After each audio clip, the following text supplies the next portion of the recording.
Mesdames et messieurs, bonjour et soyez les bienvenus pour cette nouvelle édition de votre journal de 15 heures à la une dans l'actualité. À la une dans l'actualité nationale, Djibouti célèbre la fête religieuse de l'Isra et du Mi'raj, l'ascension du prophète Mohammed vers les cieux. Et enfin, dans l'actualité internationale, à Gaza, les Palestiniens commencent à retourner dans le nord dans le cadre de l'accord du cessez-le-feu où nous verrons en fin de journal en Proche-Orient. C'était les titres. Merci si vous nous rejoignez. Eh bien, je vous le dis dans le titre, une nuit de spiritualité et de réflexion. À l'instar des autres pays musulmans, Djibouti a célébré hier soir la fête religieuse de l'Isra et du Mi'raj, marquée par de longs moments de recueillement, de prière et de spiritualité, aussi bien dans la capitale qu'à travers les régions de l'intérieur du pays. L'Isra et du Mi'raj est l'une des occasions les plus sacrées du monde musulman. Une nuit qui a une signification particulière dans l'histoire de l'islam. En reconnaissant cette importance, Djibouti a choisi de consacrer ce jour à la célébration de cet événement monumental et en faisant un jour férié national. Cette nuit commémore chaque année par les musulmans est l'une des plus grandes manifestations du miracle du prophète Mohammed, paix et salut sur lui. En effet, lors de la 27e nuit du mois de Rajab, le prophète fut emmené miraculeusement de la mosquée sacrée de la Mecque à la mosquée à Jérusalem, puis il fut ascensionné vers les cieux, se tenant devant son Seigneur pour recevoir des bénédictions divines qui eurent un impact profond tant sur sa vie que sur celle de la communauté islamique. Au cours de cette nuit bénie, le prophète, paix et salut sur lui, témoigne des signes et des merveilles manifestant la grandeur de la toute-puissance d'Allah. Ce voyage mystique se déroula en une seule nuit, un événement unique et exceptionnel.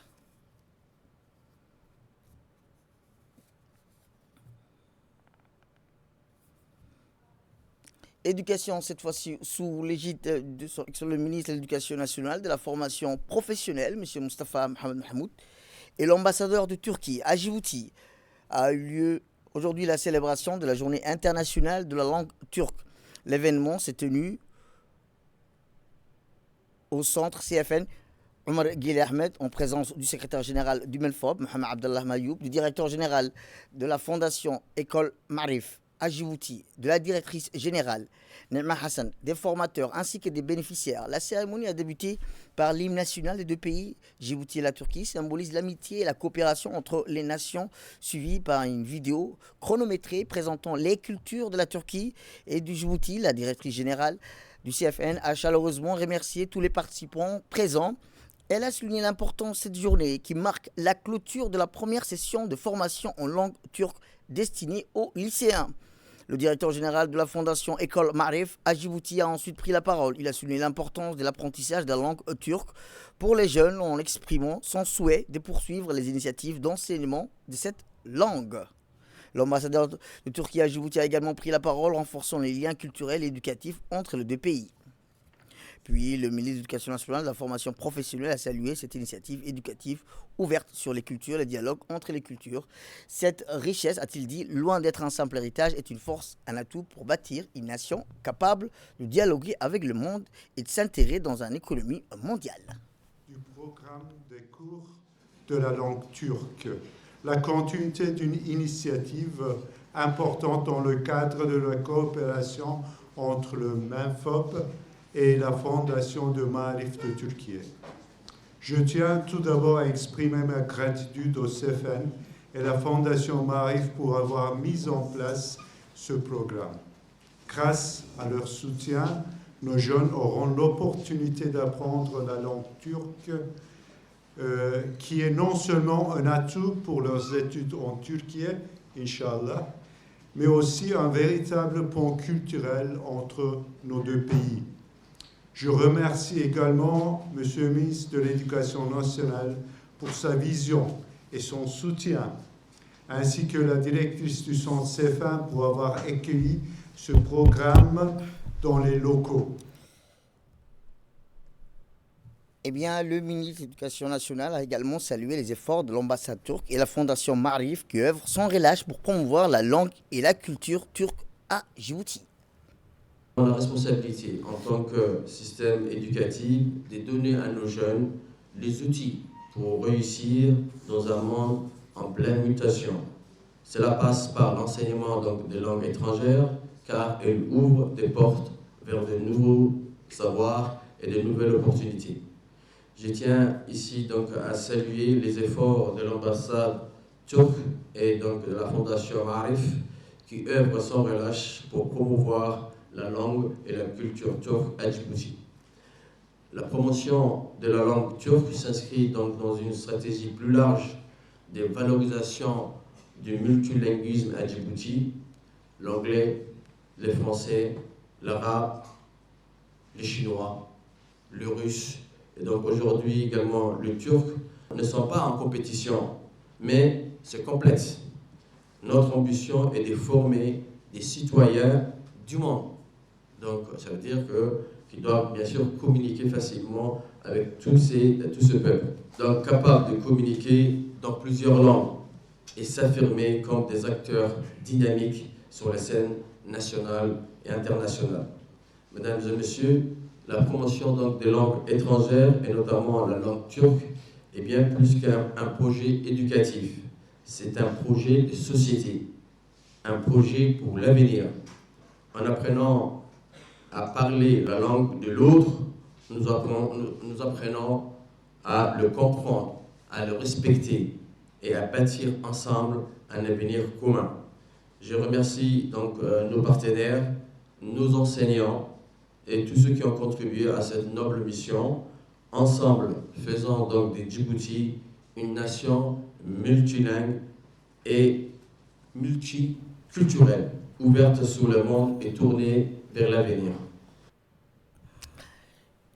Eh bien, nous restons toujours dans le domaine éducatif où cette fois-ci, le secrétaire général de l'éducation, M. Mohamed Abdallah, s'est rendu samedi dernier au centre de formation des enseignants de l'enseignement fondamental où se déroulaient les épreuves écrites du concours de recrutement des chefs d'établissement adjoints de l'enseignement moyen et secondaire. Le secrétaire général et la directrice générale du centre de formation des enseignants de l'enseignement fondamental, Mme Nima, ont supervisé ensemble le bon déroulement des épreuves écrites du concours, une visite qui lui a donné entièrement satisfaction puisque les épreuves se sont déroulées comme prévu. A noter que 144 candidats ont été sélectionnés pour concourir aux 23 postes de chef d'établissement adjoint. Les lauréats vont bénéficier d'une formation théorique pratique de 6 mois avant de subir une évaluation finale des compétences. Pour rappel, les chefs d'établissement adjoints étaient nommés autrefois par note de service. Le MENFOB a décidé de changer de paradigme et de promouvoir la culture du mérite et de la compétence.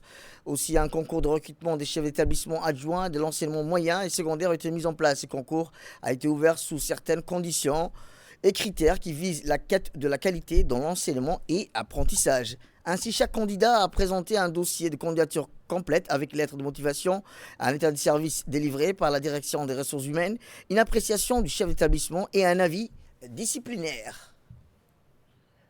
Cours des enseignants qui vont concourir pour le poste de chef d'établissement adjoint.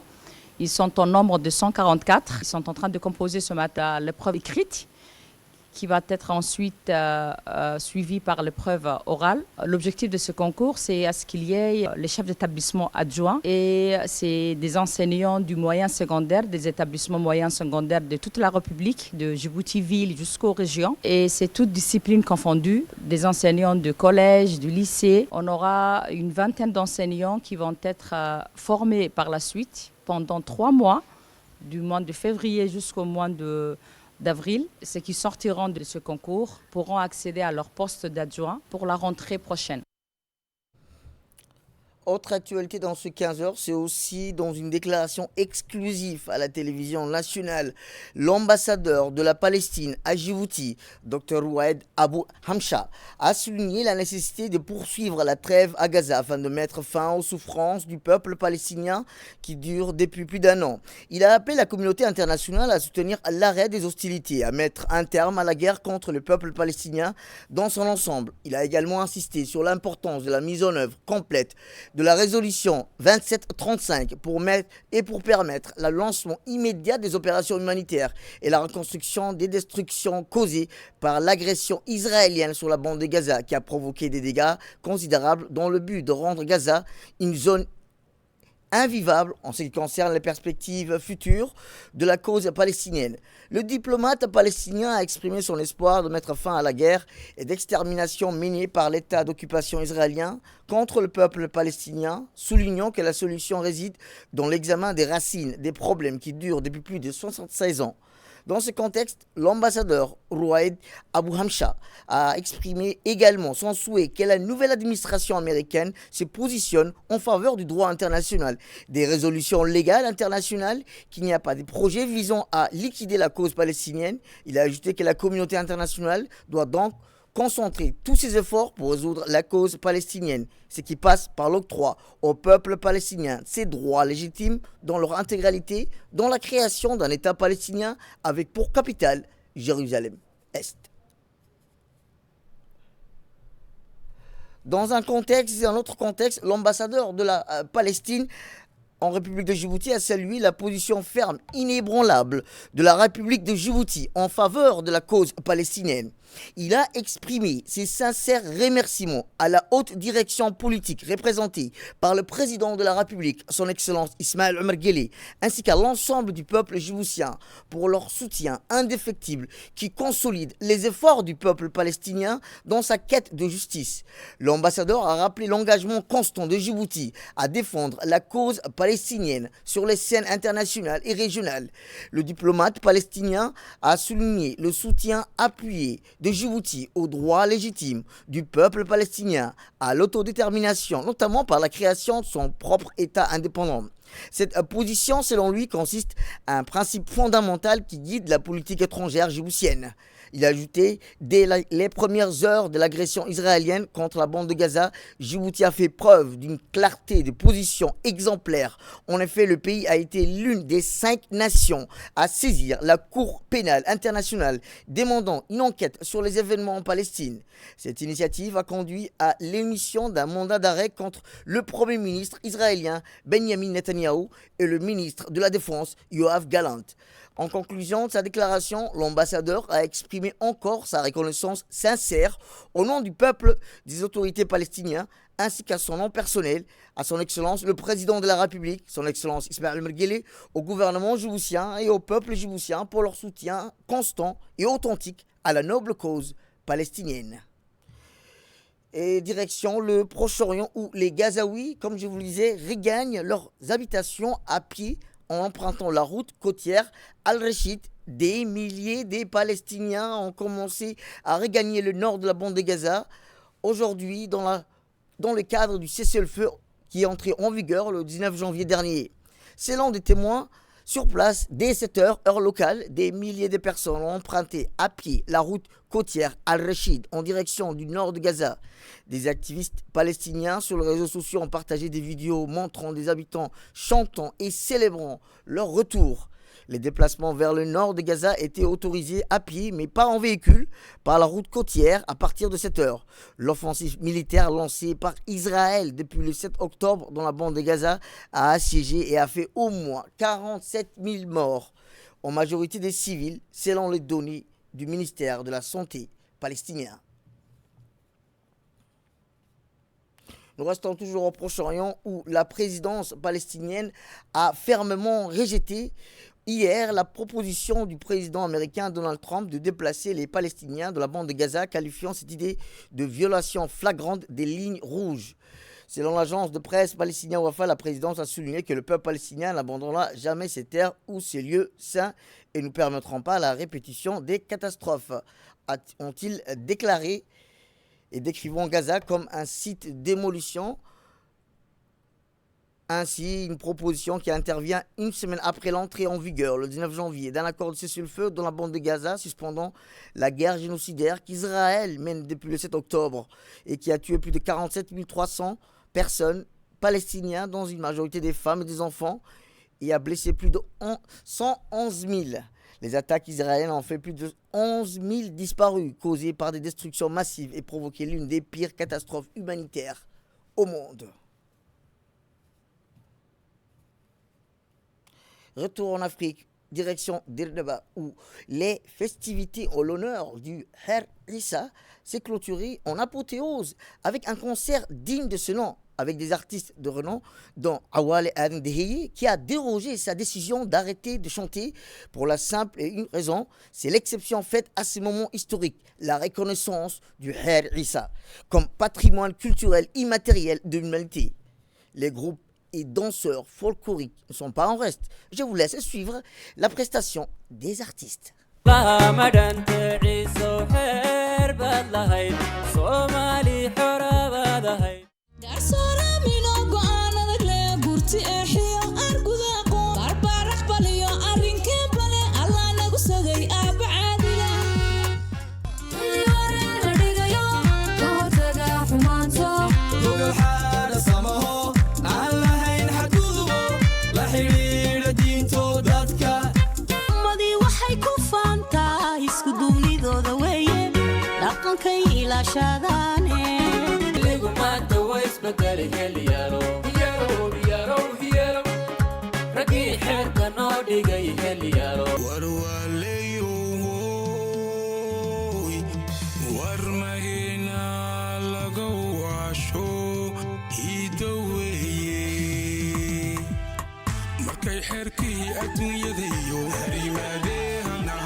Notre équipe de reporters dirigée par Ali Abdillahi Farah a tendu le micro aux participants de ce concert. L'on peut lire la joie et la fête sur cette pelouse où des milliers de personnes ont foulé pour suivre ce concert et les artistes. Le maître mot était « Nous sommes tous heureux de voir notre culture reconnue de par le monde ». Avant le départ pour Djibouti, coutume l'oblige, la délégation djiboutienne a pu rencontrer l'Ogas de la communauté Issa.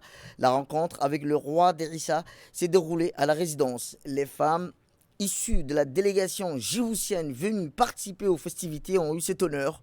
Une séance où les invocations du Tout-Puissant à ce que la paix, la prospérité et le développement règnent dans notre région.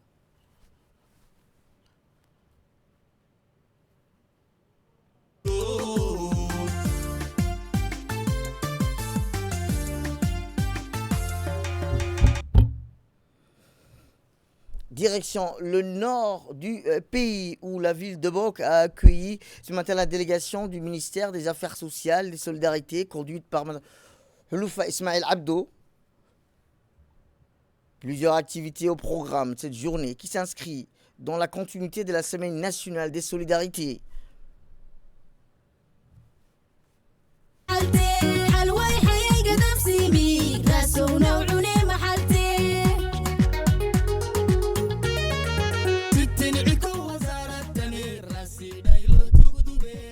Ainsi, au petit matin, la ministre des Affaires sociales et des Solidarités, conduite par Mme Houloufa Ismaël Abdo, a procédé à l'inauguration d'une garderie communautaire complètement réhabilitée à Fantahiro, dans la périphérie de Hayou. Accueillie sur place par les autorités locales, dont le préfet Aden Moussa Migani, le président du conseil régional Mohamed Ismaël et les députés de la région. Cette cérémonie a mobilisé la population de Fantahiro à l'occasion de cet événement. La ministre des Affaires sociales et des Solidarités, conduite par Mme Houloufa Ismaël Abdo, a aussitôt inauguré la garderie communautaire réalisée par l'ADDS dans le cadre du DCC Développement conduite par la communauté. Une rénovation tant attendue qui marque un tournant dans l'amélioration des services éducatifs et sociaux pour les jeunes enfants. Rappelons que cette structure réhabilitée conçue pour accueillir les enfants dès leur plus jeune âge offrira un espace sécurisé, stimulant pour leur développement.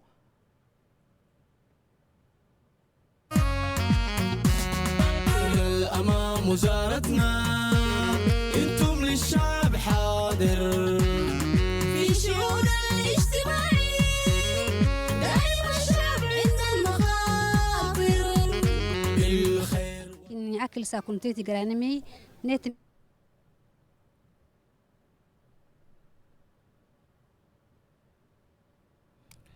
La ministre des Affaires sociales et des Solidarités, Mme Ouloufa Ismaël Abdo, s'est exprimée au cours de cette cérémonie, indiquant que cet événement incarne l'engagement des autorités à promouvoir l'inclusion sociale et à améliorer l'accès à l'éducation dans toutes les zones.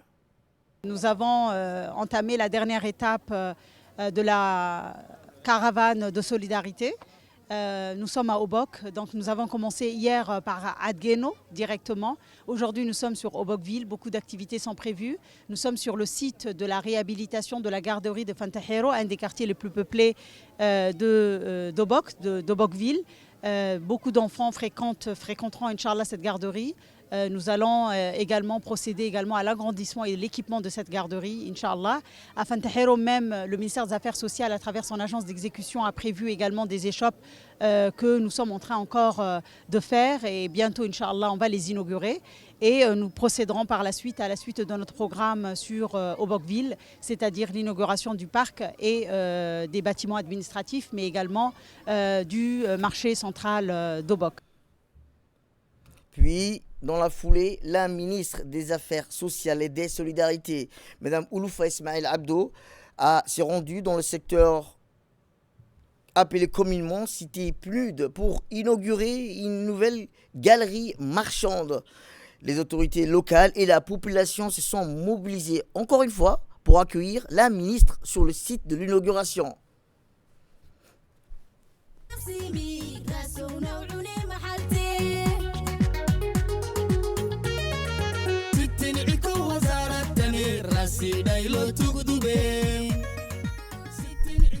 L'inauguration de la nouvelle galerie marchande de la ville a été un événement marquant pour les habitants qui ont accueilli avec enthousiasme cette nouvelle structure commerciale au plein cœur de leur communauté.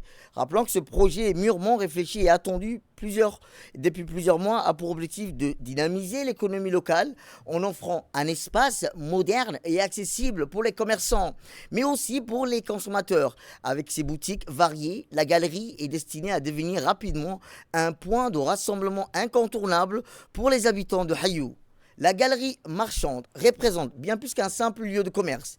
Elle deviendra un véritable centre névralgique pour la ville. Elle répond à un besoin essentiel, celui de permettre aux habitants de trouver une diversité de produits et services à proximité de chez eux, sans avoir à se déplacer vers la capitale. Des petits commerces locaux bénéficieront ainsi d'un cadre adapté pour attirer une clientèle plus large et dynamiser leur activité. Le ministère des Affaires sociales et des Solidarités met ainsi en place des infrastructures essentielles pour la communauté. C'est dans ce sens que la ministre, Mme Ouloufa Ismaël Abdo, a pu visiter ce centre-ville, le chantier du futur bâtiment administratif. Une fois les travaux achevés, le bâtiment administratif service va accueillir les différents services déconcentrés de l'État. Cette visite s'est déroulée en présence des responsables locaux qui, aux côtés de la ministre, ont eu une visite guidée.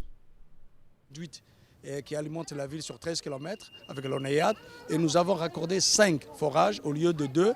Nous avons changé toutes les conduites amiantement de cette ville. Et là, il y aura bientôt des branchements sociaux. Maintenant, pour la partie sociale, donc, il y a eu, donc, comme vous avez vu à Tajoura et Dikil, donc la même chose ici, donc des groupements d'entraide et d'affinité. Toutes les femmes ont été mises en groupement et ont bénéficié d'activités génératrices de revenus, y compris les jeunes. L'avantage de cette ville, c'est qu'il y a les réfugiés yéménites qui ont également bénéficié. Nous croyons en cette ville. Nous pensons que faire de Obok une ville commerciale, un hub commercial, puisqu'elle est à proximité du Yémen. Donc il y a eu beaucoup d'interventions. Et toujours dans la continuité de ces activités, en cette journée de dimanche, la ministre, Mme Ouloufa Ismaël Abdo, a procédé à l'inauguration d'un parc de loisirs et d'une aire de jeu au centre de la ville d'Obok.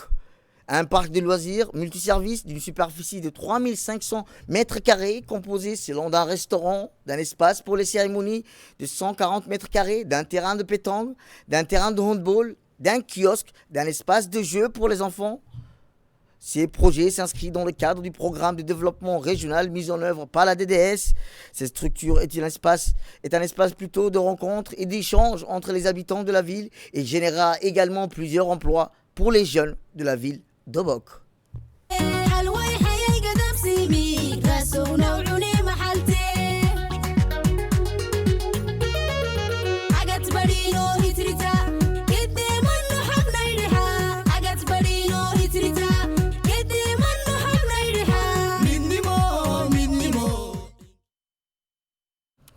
Écoutons le propos de la ministre. Sur Hayou, vous avez dû voir un peu maintenant la finalisation du parc. On l'a inauguré aujourd'hui. Nous remettrons les clés au conseil régional. Machallah, c'est un magnifique parc qui est à l'intérieur du centre de Hayou, qui va servir bien sûr pour les loisirs, pour les jeunes, pour les enfants, mais également il y aura un restaurant, une cafétéria, donc pour qu'il y ait un peu de plaisir et un peu de loisirs pour les jeunes de Hayou, mais aussi les moins jeunes. Donc ce parc, nous avons donc l'honneur de le baptiser et de lui donner le nom de Ali Oudoum, donc homme politique et homme de culture obokois. Nous souhaitions, en tant que ministère des Affaires sociales et des Solidarités, et également de son agence d'exécution qui est la DDS, vraiment transformer la ville de Hayou. C'est une ville qui a une telle beauté, qui a des côtes vraiment magnifiques, et nous aimerions, avec le conseil régional, avec les honorables députés ici présents, que je remercie évidemment pour leur présence et leur soutien indéfectible pour notre département, transformer cette ville de Hayou et devenir vraiment une des plus belles villes touristiques de la République de Djibouti. On reste toujours à Obok où s'en est suivie une importante cérémonie pour marquer le coup et célébrer comme il se doit l'inauguration de ce parc qui va redorer le chef-lieu de Hayou et permettre la création de plusieurs emplois pour les jeunes de la région d'Obok. Des plusieurs emplois, une cérémonie qui a vu la participation des autorités de la région d'Obok, des parlementaires, des élus, des cadres de la DDS et du ministère des Affaires sociales, ainsi que plusieurs représentants de la société civile, mais aussi des réfugiés du camp de Markazi. Plusieurs interventions ont été prononcées du haut de cette tribune. La population de la ville d'Obok est venue en masse pour prendre part à cet événement grandiose.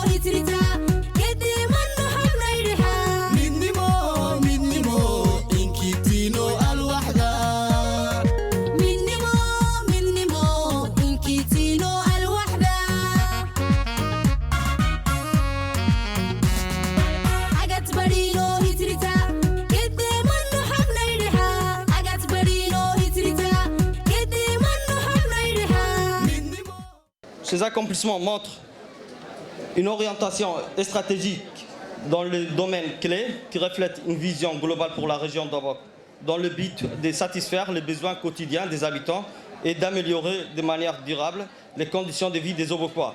La détermination à transformer la région d'Obok en modèle de développement intégré est illustrée par cette approche inclusive. Eh bien, comme je vous le disais, les représentants de la population d'Obok-Ville se sont directement adressés à la ministre des Affaires sociales et des Solidarités pour lui faire part de leurs préoccupations. Les habitants du chef-lieu de ces périphéries ont d'abord remercié la ministre pour son déplacement chez eux pour les écouter. Ils ont également exprimé leur reconnaissance pour toutes les réalisations faites dans la ville d'Obok. Les femmes ont fait part à la ministre de leur volonté de créer davantage des activités génératrices de revenus et ont, dans ce sens, demandé des soutiens. Eh bien, voici les propos du président du conseil régional et du préfet d'Obok. Je voudrais saluer cette belle initiative, cette caravane qui a été lancée par le chef de l'État à Addis Abeba pour clôturer dans cette belle ville d'Obok, dans cette région historique. Nous en disons, Madame la Ministre, merci beaucoup. Ce que nous apprécions beaucoup dans cette stratégie, la communauté rurale, les écouter, les laisser s'exprimer, prendre leur doléances une à une, répondre à chacune d'elles et également concrétiser toutes les promesses que vous avez engagées. Et pour ça, on vous dit, au nom de la région d'Obok, en mon nom personnel, un grand merci. Ma profonde gratitude et mes sincères remerciements à son Excellence El Hajj Ismaël Omar Guelleh, président de la République de Djibouti, pour son engagement constant en faveur de la solidarité et du bien-être de tous les citoyens de notre nation. Son leadership visionnaire et ses orientations éclairées sont une source d'inspiration pour nous tous. Je tiens également à vous remercier, Madame la Ministre, pour votre présence parmi nous aujourd'hui et pour les efforts inlassables que vous déployez dans la promotion des valeurs de solidarité à travers tout le pays. Votre action traduit une vision forte d'un développement inclusif et une attention particulière aux besoins des populations les plus vulnérables. Votre ministère a su répondre avec humanité et efficacité aux défis auxquels nos concitoyens les plus démunis sont confrontés. Que ce soit à travers les distributions de vivres essentiels dans les localités ou encore lors des fortes pluies qui ont récemment frappé notre région, provoquant des inondations dans les quartiers les plus défavorisés. Votre engagement n'a jamais faibli. Je tiens à adresser mes remerciements les plus précieux à son Excellence El Hadj Ismaïl Omar Guelleh pour son soutien indéfectible et sa vision d'une nation solidaire et prospère. Eh bien, voici les propos de la ministre des Affaires sociales et des Solidarités. C'est avec un immense honneur et une émotion particulière que je m'adresse à vous aujourd'hui, à Obok, dernière étape de la tournée nationale de la Semaine nationale de solidarité 2025.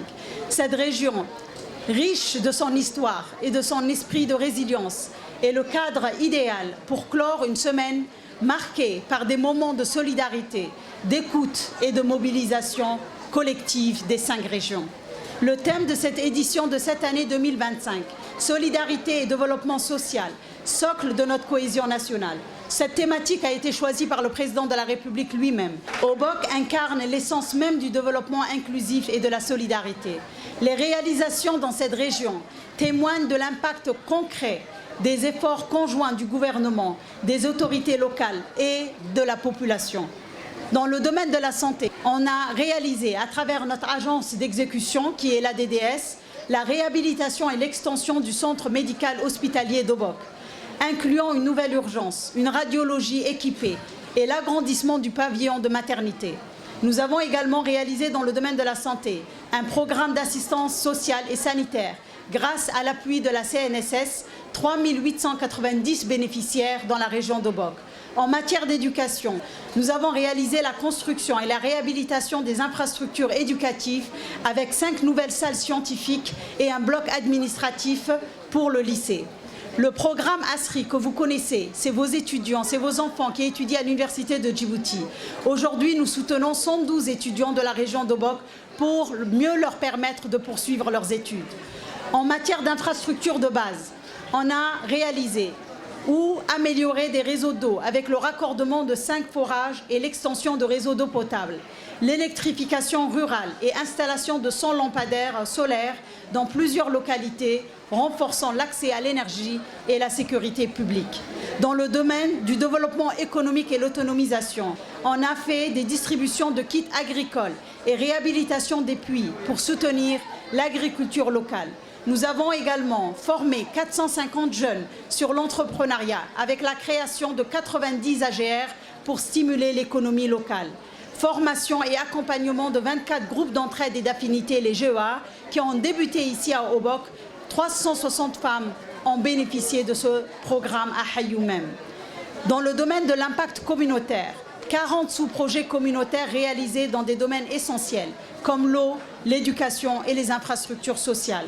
La création de 13 comités de développement local qu'on appelle les FDC, qui impliquent directement les communautés pour la planification et la mise en œuvre des projets. Pour n'en citer que cela, c'est la politique vraiment éclairée du chef de l'État qui veut et qui souhaite que les 5 régions de l'intérieur puissent concurrencer aujourd'hui la capitale Djibouti. Je souhaite ici remercier les parlementaires de la région. Vous êtes des partenaires clés de nos efforts pour garantir un développement inclusif et durable. Je rends également un hommage aux Uqal, garants de la cohésion sociale et de la sagesse communautaire, ainsi qu'aux femmes leaders de Hayou. Cette tournée a mis en lumière les progrès accomplis, mais aussi les défis à relever. Elle a confirmé que la solidarité est bien plus qu'une valeur. C'est un levier pour construire un avenir meilleur où chaque citoyen trouve sa place à Djibouti, dans notre chère République, dans notre nation. Obok, en tant que dernière étape de cette semaine de solidarité, symbolise notre engagement à ne laisser aucune région en marge du développement. Ensemble, nous continuerons, Inch'Allah, à œuvrer pour une société plus juste, plus équitable et plus prospère. Eh bien, en marge des activités de la Semaine nationale des solidarités à Obokville, la ministre des Affaires sociales et de la solidarité, Mme Ouloufa Ismaël Abdo, s'est rendue en fin de journée au camp des réfugiés de Markazi, accompagnée du préfet de la région d'Obok, Moussa Adel Migani, des députés Issa Mohamed et Fatma Mohamed. La ministre des Affaires sociales et des solidarités, Mme Ouloufa Ismaël Abdo, a été accueillie par les réfugiés du camp installé depuis 2015. Les réfugiés yéménites ont aussi besoin de notre solidarité. C'est dans ce cadre que la ministre s'est entretenue avec ces derniers qui l'ont remercié pour être venus à leur rencontre.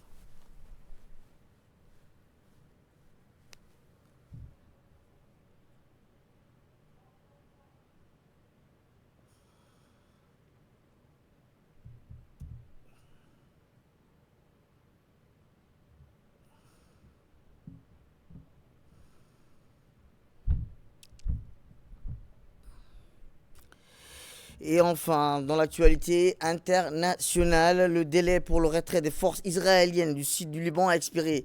Aujourd'hui, 60 jours après l'entrée en vigueur du cessez-le-feu avec le Hezbollah, l'armée israélienne a ouvert le feu dimanche sur des habitants du sud du Liban qui tentaient de revenir dans leur village par centaines, faisant 11 morts et 83 blessés. D'après le ministère, les agressions de l'ennemi israélien contre des citoyens qui tentaient de revenir dans leur village encore sous occupation ont fait 11 morts, dont un soldat de l'armée libanaise et 2 femmes.